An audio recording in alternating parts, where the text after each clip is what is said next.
Well, they're out there, people. Can you hear that? A new discovery suggests we've been looking in the wrong place all along, with the planet of Venus now showing promising signs of life in outer space. Astronomer Professor Alan Duffy joins us now. Good morning to you, Professor. Good morning. How are you? I mean, this is very exciting news. There is life on Venus. It's very exciting news that we've seen a gas that on Earth at least is associated with life. So we haven't detected life. I'm sorry, Carl, I'm pumped for this morning, but I can't make that claim just yet.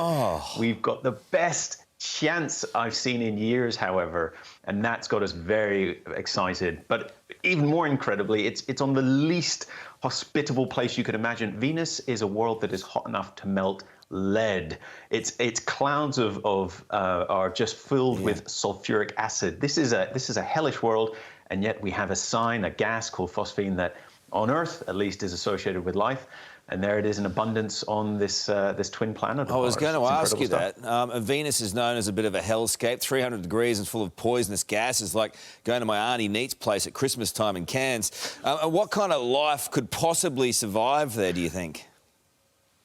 Well, it has to be pretty hardy. We know of extreme kinds of microbes that can survive in boiling water, that can survive in acid. Nothing maybe quite as intense as this, but it's important to remember that as you go away from the surface, it gets colder and colder, and there's this beautiful spot about 50 kilometers above the surface that is actually very similar to the conditions of Earth, same temperature, same pressure.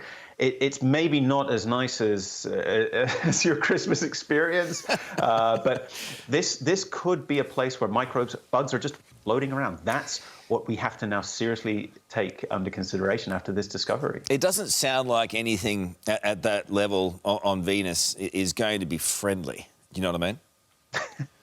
I wouldn't open the window if I was sitting out there, that's for sure.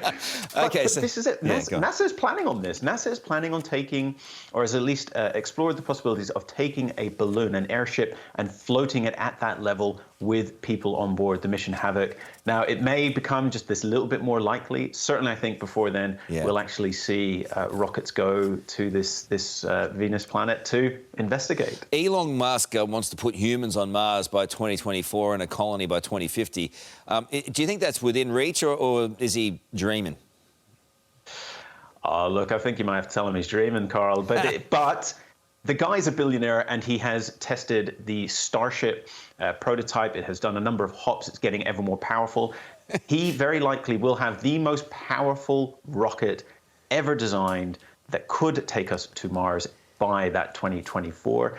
He might not be able to crew it. There might not be people on board, but he could certainly launch it to the red planet. The guy is a billionaire after all, and he does like to make a show. I do love the idea of it, of us going to Mars and reaching out in that way. What benefits could come from that for humankind?